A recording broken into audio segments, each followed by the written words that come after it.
Welcome to Fortify Your Future, a podcast for professionals who have executive oversight or aspirations of leading the safety and security function for their organization. I'm your host, Ken Carrasco, and joining me on the podcast today is Greg Schneider. Now, Greg is an accomplished private sector, corporate safety and security leader. He's recognized as a prominent trainer, an ASIS security conference presenter, author on vital aspects of organizational safety and security, counterterrorism, and vulnerabilities associated with local, regional, and national security. He's also highly experienced as an active shooter and workplace violence survival expert. And Greg also has MS and BA degrees in criminal justice. He's taught university graduate level classes on security management. I've known Greg for a number of years, have always respected his opinion, and I've invited him on the podcast today to talk about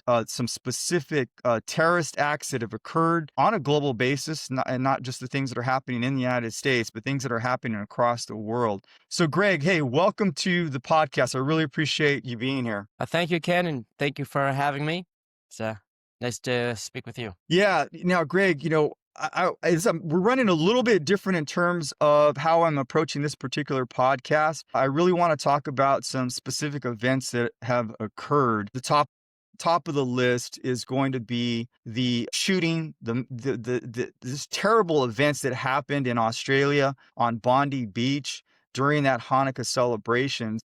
Let's begin there, because that's a prominent incident that occurred and is concerning. Shouldn't just be concerning for people locally, but it's a global issue that I think we need to really look at, and most importantly, with the lens of, as safety and security professionals, what do we need to look at and focus in on in terms of how we protect events, things that we consider soft targets. But let's get into some of the specifics or nuances relative to that particular shooting. I want to get your opinion about what occurred and the individuals involved, and just your sentiment about how you reacted and once you heard about that particular mass shooting.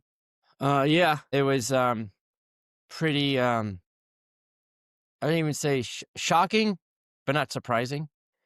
Because I was just as the Jewish Sabbath was ending, and I'm looking at my phone, and I see some other events domestically that happened, and then later on this one, and what happened there in Australia was in many cases a failure.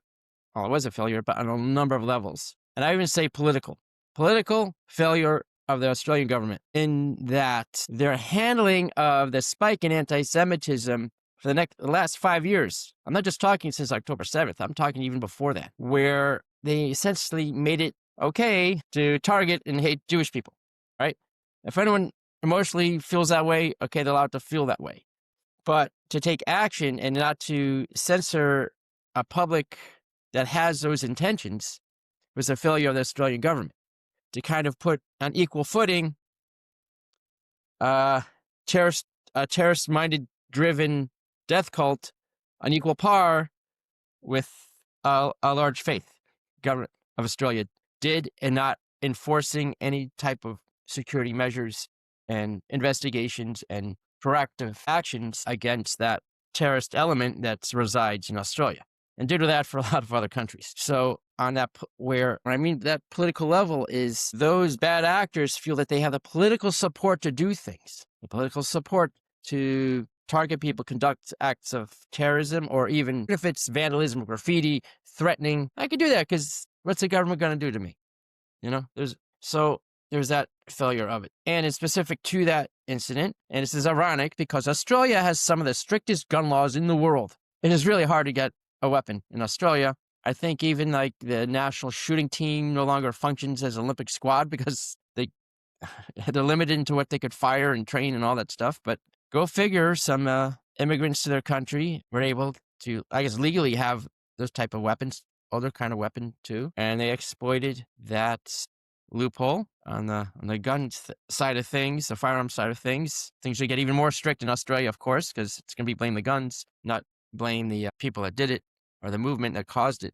and allowed it to happen. And then there was when we talked about left of bang and right of bang, right? Perhaps failures not left of bang of planning and stuff. And to a certain degree, even the organizers, Chabad, who I'm very close with, unfortunately, one of the main rabbis that was killed, he warned about this. He warned it, and because of I think it was attack in Birmingham, England. He said this is going to happen here. It proved to be right. So then there was a failure of the Australian police not training to that standard. You fall to your lowest level of training, and you saw the police there scurrying, trying to hide and stuff and things, and putting their hands up. Okay, it's not a good look for them. That speaks to a lack of training, and also I was going to say with the organizers, it's you want to give the benefit of the doubt. Benefit of the doubt. We're here honoring God and stuff in our community, and we're enriching the lives of even the communities around us. Why would anyone want to target us? And so unfortunately, this thing happened. Yeah, I know there's. Yeah, I just to reinforce the point when you talk about, well, starting with the weapons, right? I think the information that's come out is that the father had acquired these weapons. The son perhaps was actually even known to the government, or at least to individuals, as someone who was on some sort of watch list or something similar like that. So the idea that even perhaps the laws that they even have in place were not effectively followed, and ultimately resulted in this person having access to these weapons. But again, I look at this as whether it's a gun, whether it's a knife. We're seeing knife attacks as well in other areas. People talk about semi-automatic weapons or rifles.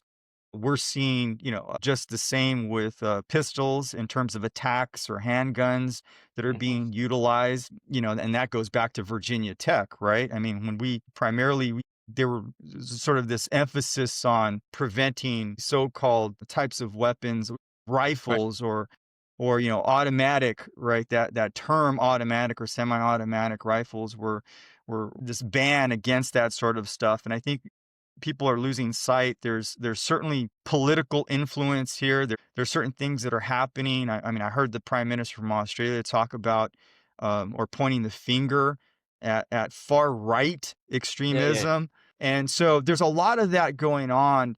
And I think what's important to recognize is that there's only certain things that we're going to have the ability to control as safety and security professionals. And the political climate is certainly not one. The information that is provided to the general public through mainstream media, we're not going to have control over that. The narratives that are presented. So again, I think the idea that there's a lot to unpack. There's no question. But when I look at these things and I look at number one first, which is important, I think, is to distinguish that this was a very targeted attack with regards to what happened in Australia. And there is an ideology driven by these individuals to create these types of terrorist activities against the Jewish people. And so I think as safety and security practitioners, if we are tasked with providing support to certain communities, we have to understand the particular risks that they are facing currently, right? What is the current situation that we have to look at and evaluate, given the audience that we're there to support, the stakeholders we're there to support, and we have to understand those nuances. So what I'm hoping in this conversation is for those of us who are not in the Jewish community but are tasked with providing safety and security support, whether it's venue support, whether it's event support, that we can learn a little bit about, hey, what are the things that we need to consider, right? If I'm tasked with providing security and safety and those sorts of things, given an environment like this, or given sort of a particular segment of our population that's at a higher risk than others because of what's occurring, the geopolitical things that are happening, what are some things that we need to concentrate on, Greg, in your opinion, in terms of preparation, right? Right. All right. So it's a very much a layered thing here, because it's with at least with Jewish sites, it's not just one day or a holiday or a weekly thing. It's all year round, a symbolic target all year round. And whether that motivation to attack a Jewish site is from the extreme political left, extreme political right, on religious levels, on racial levels. I mean, Jews come in all colors, but certain extremist elements target Jews because they're not dark enough. Certain racist elements target Jews because they're not white enough. And then we have the geopolitical risk, which then, especially when it involves Israel, and they get goaded into conflict, all those other hate groups now feel justified to target any Jewish thing because we're all connected, right? So, it's like, let's say the country of Ireland does something, and so I'm gonna go down the block and smack Bob O'Reilly because he's Irish. Whatever the country, it's his fault, and I'm justified.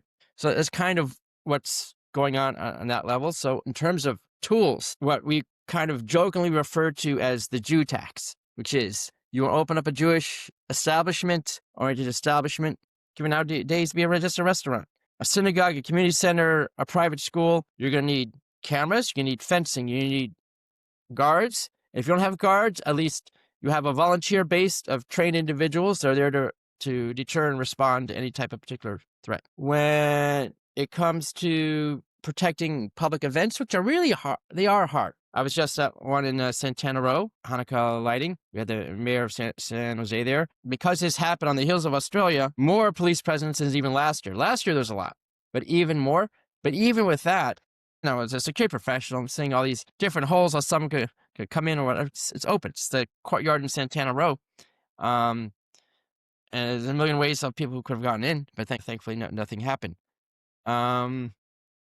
So other things to really be aware of because of all the conflicts in the world, of thousands of Christians just massacred in Nigeria and Sudan, but that's not news. Houses get built in the area of Judea and Samaria in Israel, what the West calls the West Bank. That's news. We built a house, and this is just how things are oriented, unfortunately.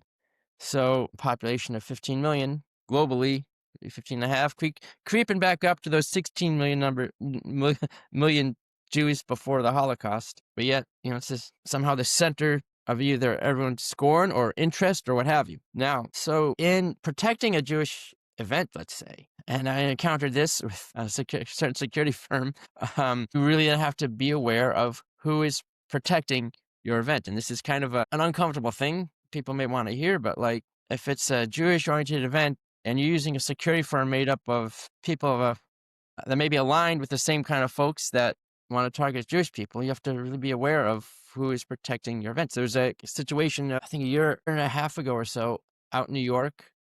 There was, I think, an Israeli independence type of event or some type of celebration on this like yacht, and the security firm, either the pier or the boating operation hired at this the security officers were saying, from the river to the sea, like these are the people tasked with protecting the individuals, So, yeah. But I wanted to read a quote. It's a very famous one. You talk about what can maybe non-Jewish people understand and think of. And this kind of goes maybe just beyond security protection. It's a very famous quote by Pastor Martin Niemöller. He was a German pastor during World War II. And he said, first they came for the communists. I did not speak out because I was not a communist. Then they came for the socialists. I did not speak out because I was not a socialist. Then they came for the trade unionists. I did not speak out because I was not a trade unionist. Then they came for the Jews. I did not speak out because I was not a Jew. Then they came for me, and there's no one left to speak out for me. So, that's kind of, again, where we're at. And then you have even sometimes institutionalized thinking of, it's a conflict. There's one side and another side, and we have to. I would even look at it like this. A teacher is writing on a chalkboard, and in the back, kid A smacks kid B. Kid B's like, turns around, smacks kid A just at the point that teacher is turning around, blames kid B, and says, okay, all right, don't know what's going on here, and now everything is now. I'll tell you what went on here. We have a massive wave of terror, a massive terrorist attack, and a global support network is what's at play here, but now it's treated equally. and that makes things challenging.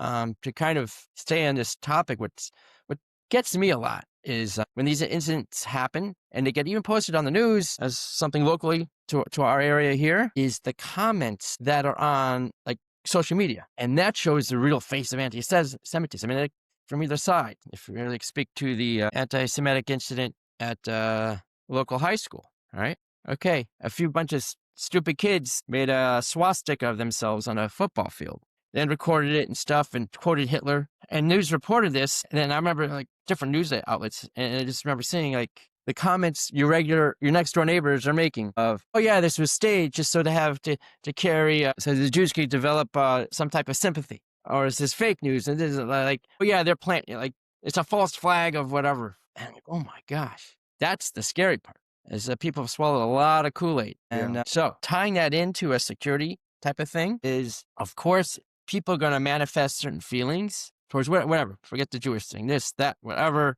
I don't like hospitals. I don't like this. Or people don't like the local media leadership. And they have these grievances, maybe in their mind. Maybe they speak about them. Maybe there's some verbal leakage and certain things are protected by the First Amendment.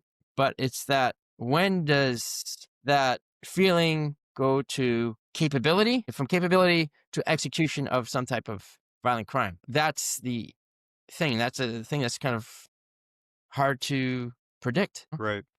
Yeah, that People may incite a certain thinking. There's like, you have your talking heads, your Candace Owens, Tucker Carlson's, on one side of the political spectrum, the Ilana Maher, and on the other side, others that speak with such fervor that target the similar group, and it really influence and give that political support for someone to do something. Yeah, I think what's important to recognize is the pathway to violence, that process still exists in its form, right? It's just recognizing where particular individuals where they sit on that pathway to violence and understanding that. And you're right, there's so much out there in terms of information and how people react to the information. And for the most part, it's a lot of just noise. But for those people that just, when I look at things in terms of the actions that are taking place, you're dealing with an individual that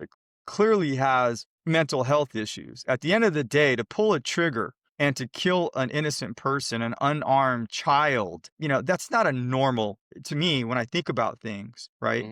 I'm just, from a common sense perspective, it's not like you're defending yourself, or you're at a point where you're in a situation where you're making a decision, a rational decision, based upon your own life and death. It's a matter of pulling a trigger and shooting someone who's innocent, who has absolutely no threat to you. And so I think, you're always going to have some element of individuals that are going to just completely communicate in a way or articulate a certain manner or bias that they have about a particular subject, a particular individual, their own prejudices, their own individual takes.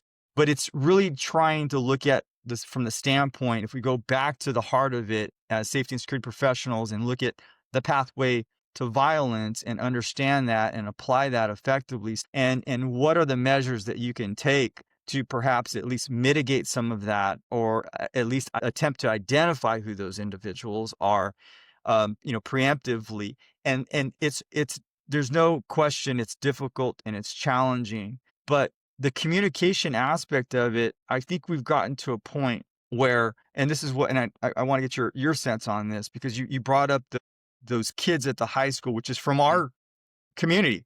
It's from our local community, right?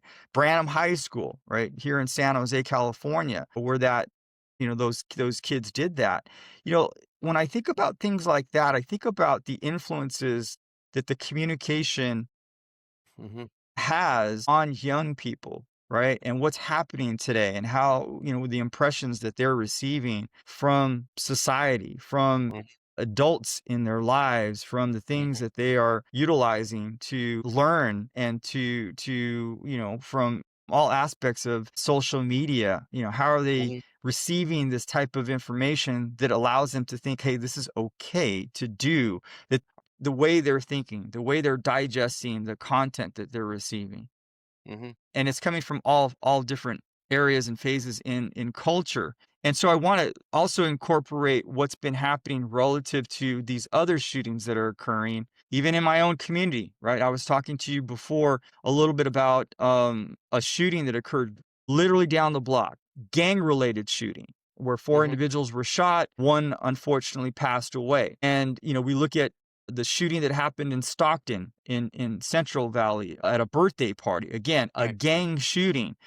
Mhm. Children were killed. And so I think when I start sort of peeling the onion and thinking about individuals who are in fact adults pulling the trigger and killing innocent people like that, right? Where they've gotten to a point where bullets don't discriminate. Those Right, bullets are right. going to fly. Oftentimes they're going to hit innocent civilians, people that are just, sort of collateral damage, Mhm. if you will, and they don't understand the repercussions when they pull that trigger. And I think Mhm. a big part of that are the influences that they're exposed to. They get to a point where it's easy for them to pull a trigger or to pull out a gun. And I'm not talking about accessibility to weapons. I'm talking about making the decision to pull the Right. trigger, Right. right? And being held accountable to that. And that to me is we're losing sight of that. And so we're going down past these influences, the way, our young people are receiving information and how they're forming their thoughts, right? That's influencing these biases. That's influencing this type of hatred towards certain groups. As we were talking about the Jewish community, right? And we're talking about, certainly there's religious connotations to, individuals about how they feel about other religious groups, or about other cultures. So, it's important to recognize that this is a situation that perhaps we view as unique to the Jewish community. But wait a minute, you pointed out there's Christians in Nigeria that are being killed every day as well. This is much broader on a global perspective that a lot of people, I think, in the United States certainly aren't recognizing as an issue that's escalating. And I want to make sure that as we communicate this out, and the reason for really doing this is to let people know things Mhm. are escalating. They Right. have escalated. They're continuing to Mhm. go down a path where more and more of these instances are coming to light, to fruition. People are talking about, certain things in ways and manners that they don't feel like Mhm. they're doing anything wrong, that they're entitled to Right. these particular thoughts and ideas. We need to understand all of these various nuances. I don't mean to put a blanket on everyone, or consider something in terms of across the board that every single person who is a member of this particular religion is going to do something. But again, to your point, it doesn't take, when you think about the numbers and you think about the number of people who are in a particular religion and have that type of ideology, that a certain percentage of that community is quite large. And those individuals are extremists. They are the Mhm. people that we need to be concerned with. So we need to recognize and call it out, right? And so, we when we look at the types of individuals that are involved, and I think in the Bondi situation, they've called out, of course, that, these individuals were Muslim, but they also call out that the individual who attempted and attacked one of the gunmen who disarmed him initially was also Muslim. He I was actually he was a Christian Maronite. Yeah, but that's how it was first brought, Right, right? right, It was first brought out that, hey, he was a good Muslim, right? Effectively, they were saying, well, hey, you can't paint the brush. And I think because we still take an approach where it's like mainstream, or just generally people are walking on eggshells talking about these right. things. Uh-huh. And we need to be clear about what's going on, because then, yes, I heard the report that you heard, that in fact there's more to that story, more to that individual. And so you learn these things, but a lot of people are going to run with the first bit of information, and that's going to be the narrative as we push forward. And so I think it's important to recognize, look, you're going to get information from a lot of different directions. Ultimately, you have to vet that information out. But I think as individuals who are tasked with protecting these types of events, and you pointed out, look, public events are challenging, but I think also you've got to call out the obvious. You have to look at something and say, look, if I have a Jewish event in downtown San Jose or in Santana Row, I need to Mhm, be I need that certain groups are going to be their risk profile is different, mhm, right? At a fundamental level, we look at risk profiling, right? We look at the risks, we evaluate those, draw what we need to do in terms of a plan and preparation, and we need to consider all elements and not discount certain things. And some people, don't even take these things into consideration, right? Is it important that we understand all of the support staff, what they believe, who they are, where they're from, whether they're immigrants or not immigrants, whether they're US citizens or not US citizens, is it important to understand? Yeah, today it is. You mhm. better understand what you're doing down to a granular level because, when you look at what you're doing, and if you're tasked with providing, security, if you're tasked with securing an event, providing safety to your constituents, then you need to understand and be able to answer all of those questions. And I think, some of the things, what comes to mind is I think about the Brown University shooting, Right. where two people were killed. And there's still a lot of information that has not come out about that event. And there's some alarming things that have also come out that have not necessarily been disclosed generally. And so you're left with, well, what Right. exactly am I to believe? And even the president of the university doesn't have answers days later here about Mhm, exactly what occurred and what happened. mhm, It's very, very different. And I think, it's one of those situations where it doesn't make it easy for safety and security professionals to engage and provide sort of necessary standards and those sorts of things that would benefit the community from a safety and security perspective. It's very challenging there in that mhm. higher education and environment. And I think that's why you still see events like that where an individual walks into a campus, walks into an environment and can just, start shooting people at will. What are some things that today I want to, again, focus on some things that are working for you that have helped you in terms of your particular support Right. services that you've provided and at least in the recent past that you're seeing some progress on that we can learn Yeah. from and perhaps adapt and apply ourselves. Yeah. Well, it's more of like a movement of going over the last 5 or 6 years is just empowering in terms of protecting the Jewish community is empowering it from within. Part of a few initiatives, actually. One based in Los Angeles, an organization called Magan Am, which was founded to protect that the local Jewish community there. And in Los Angeles, it's the Jewish community is a lot more centralized, and there's neighborhoods of restaurants and bakeries and schools and synagogues, and an area that requires a lot of protection, if you will. So, but rather than hiring these rent-a-guards and people have real no skin in the game, apart from getting a paycheck, was training people from within, parents, others, or just even individuals that want to help protect the Jewish community. And so with that, the founder, Rabbi Yossi Elfert, developed an amazing curriculum, situational awareness training. I mean, hours. Krav Maga training, de-escalation techniques, firearms. So about 96 hours of training, okay? And then consistent um, training to keep up the skills. And then also, let's say there's people of the community that not too comfortable with the firearms or any type of response that needs to happen, but they are good greeters and they're good screeners, and they know the ins and outs and nuances of the environment that they're protecting. Rarely do we have that in any type of special event, right? When you're charged with staff, you have I send my 8 officers to protect a such and such venue. You know the hours, you know where the venue is. There's going to be estimation of how many people, and that's really for the security companies. That's where it ends. Really, it's a manpower thing. And the threats, okay, what are our threats? Okay, we don't want anyone breaking into this event for whatever reason. Okay, I mean that would be whether they had violent intentions or wanted to sneak in and go in the VIP area of some whatever event. With this is more of that training of understanding what to look for. All right.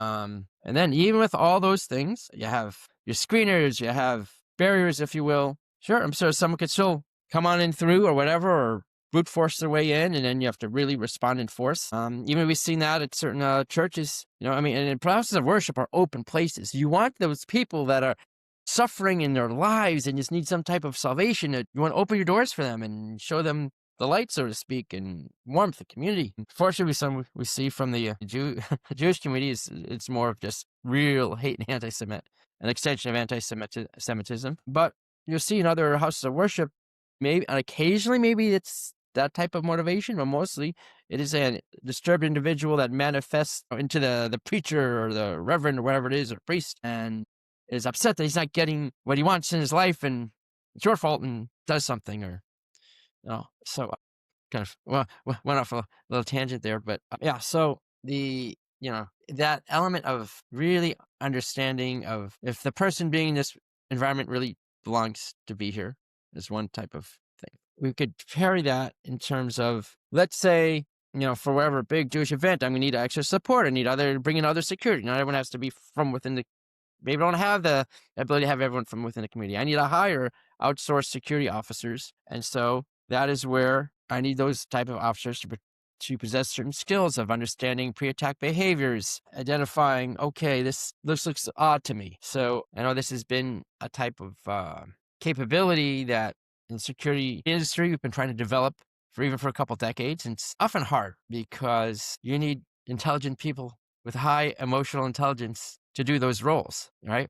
Like to look and see, okay, there's someone pacing back and forth. The bag they're carrying doesn't match what they're wearing. The car over there is idling too much. This is those abilities that if you're a security officer and let's say your charge is to stand in front of a school 8 hours a day, that's tough work. But you have to be on your toes all the time, at least to have that support to be on the lookout for things. And those type Agreed. of individuals that have those capabilities are not going to be working for $20 an hour. Right. You're not going to find them. Right. All right. Maybe I'll Yeah. tack whatever. Look good, present good. Okay, it's a body there. They'll show that deterrent factor, like a puny little camera, right? Oh, it's a deterrent factor. But the ability to identify, then to ask the questions. If it's someone that that feeling, do they belong here or not? Who are you to see? Ask those closed questions, right? Or open questions. Sorry, yeah, the open question. So, so it is like failure in those little things, even those nuances, for something to be exploited and for something to happen. Yeah, agreed. I think, and that's why I think for me, and we always, we tend in our industry to tend to point the blame right at the frontline officers for their deficiencies or unprofessionalism or those sorts of things. But from my perspective, I always hold the leadership responsible because typically what you'll have is a lack of supervision, a lack of management, a lack of engagement by the people that are tasked with accountability for those individuals. And you're right, right? You're only going to get so much for a certain amount that you're compensating these people for on a frontline type of a role as a security officer. And so I think it's critical and important for us to continue to reinforce and educate the leadership team and the supervision team so that they're aware of these things so they can effectively communicate this to the frontline staff and continually providing guidance so that these people are aware of what they should be looking for.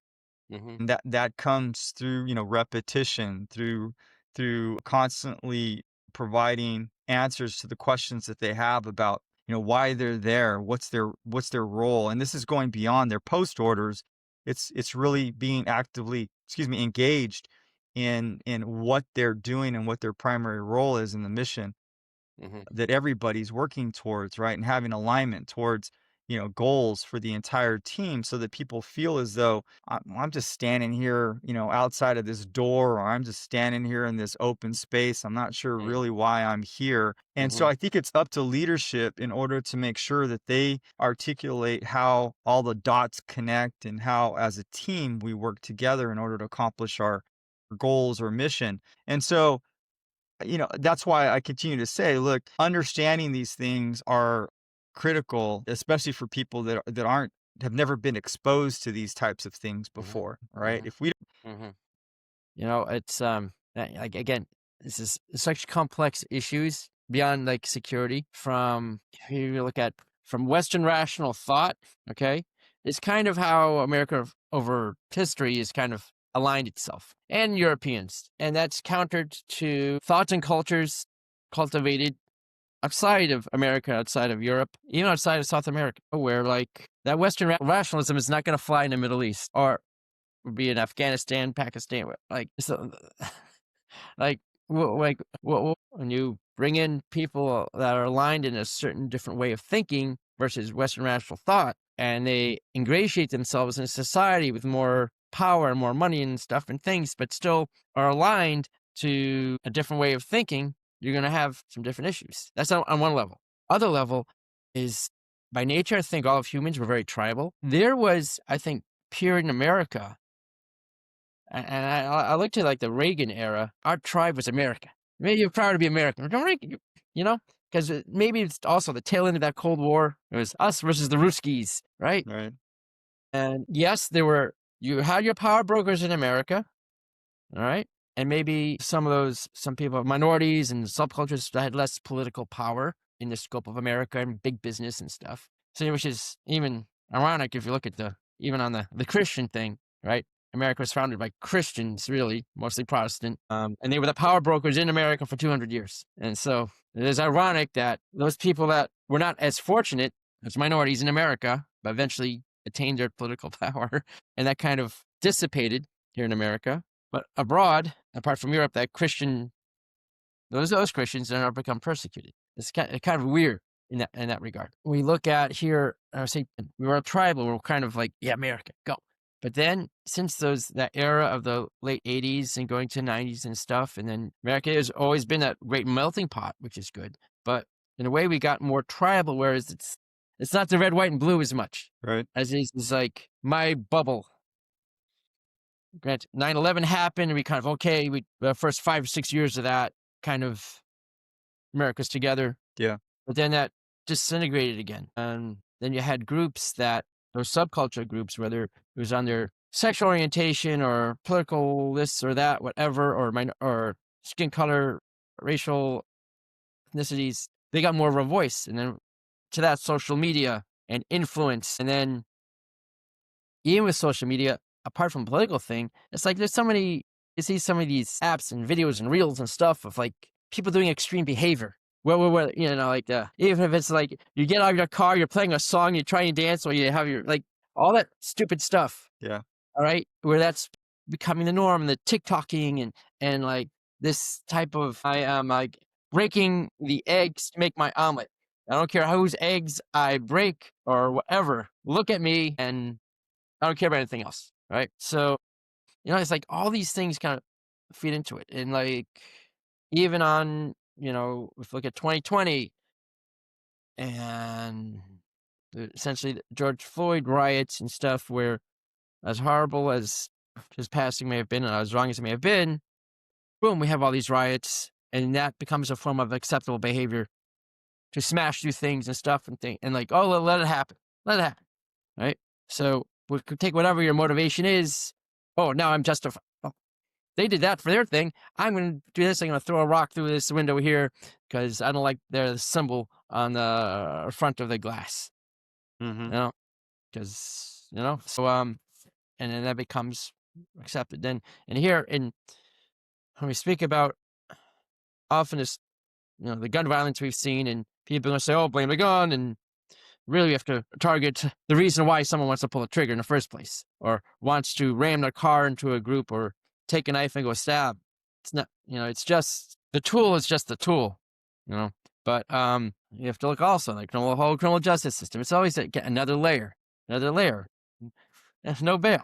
I mean, like, I tell you, you go back on the street and certain things are less enforced. Look at how San Francisco as a city just went in major decline because they stopped citing for certain, those little things. The whole broken windows thing. Okay, one broken window leads to a broken door, like it's a broken house, and you have what you have. And then, so like if you look at, again, some of the gang-oriented things, yeah, they're not thinking of other victims, they're thinking of just of themselves, because now our society is very me-driven, right? How right? many likes am I gonna get? And this and this and this. Like, I mean, and someone can't do you like that, you Yeah. know? Yeah. So, yeah. So, a lot to unpack. There's so many layers here that can drive to a particular type of either hate crime or violent act, Jewish or otherwise, or whatever. Yeah. I think the definitions continue to shift, right? It's sort of like they continue to move the goalposts. And what I mean by that is, and I've said this publicly, it's the idea of a peaceful protest, that definition has certainly changed. You're not peaceful protesting when you're hindering law enforcement from being able to do their jobs. If you're standing in front of a vehicle, physically preventing law enforcement from executing their duty, that is not a peaceful protest. You are Mhm, physically hindering their ability to conduct their jobs. And mhm, physically. And so again, I don't we're not going to be able to fix those types of issues in our realm, our sort of what's in our portfolios of mhm, responsibility. We just have to operate in those circumstances, right? In those conditions and figure out how to effectively do our jobs with those variables that we have to deal with that are fluid and perhaps are working against us. It's just one of those situations where we're aware of it, we see it, and we've got to help one another out. We've got to learn from each other. We've got to learn from other types of challenges. That's why I think it's so important to have this discussion about mhm. and getting the perspective of and calling out what happened, Right. like what occurred in Australia and looking at specific events that are impacting particular communities. We have to learn from them Mhm, and understand how to apply certain safeguards because it's going to happen to other groups. It's going to happen in other circumstances and other situations. And, so there's a lot. Again, you're right. There's a lot to unpack. There's a lot of different layers. But as we continue to learn more and more about these things, we've got to continue to share them. We've got to be comfortable talking about them too, right? But for me, it's, the content, if you're touching on areas that people are discussing or having, some dialogue about, are opinionated about, those are the subjects that you need to be communicating and articulating and talking about, right? Because they're resonating, especially when you get hate. It's like you're talking about things that are uncomfortable, and the only way we're gonna get through them and learn from them is to talk through them, and with the objective of getting better, with the objective of applying things that are going to help others that are going to be tasked with these sorts of responsibilities. And they're uncomfortable. It's uncomfortable to deal yeah, with, to talk about, to bring it up without getting some backlash. You have to embrace that if you're going to be in a leadership role, right? That's the difference. Right, you and I, we understand, it comes with the territory, right? Part of it is having thick skin, right? It's not everybody's cut out for it. I've said it before, not everybody's cut out to do what we do in terms of being leaders within our realms of safety and security and providing support and protecting people. And so I think as we continue to move forward, we understand it, we get it. Not everybody's going to, but as we continue to move forward and help those that are tasked with it, I think it's important to have these types of discussions. So I really appreciate you being on today, man. You've said this before, you and I could talk about this for hours and days yeah, on end, yeah, yeah, yeah. but I always appreciate your contribution to what you're doing in terms of our industry. I appreciate you being here, Greg, and talking through these very challenging times. And as we continue to move forward, I hope to have further discussions with you about these things. Hopefully, the things that we're talking about, people are going to take away and perhaps be able to utilize and have a better understanding of them. So, thank you for joining me, Greg. I really appreciate it. Yeah. Thank you, Ken. It was always a pleasure speaking with you and talking shop.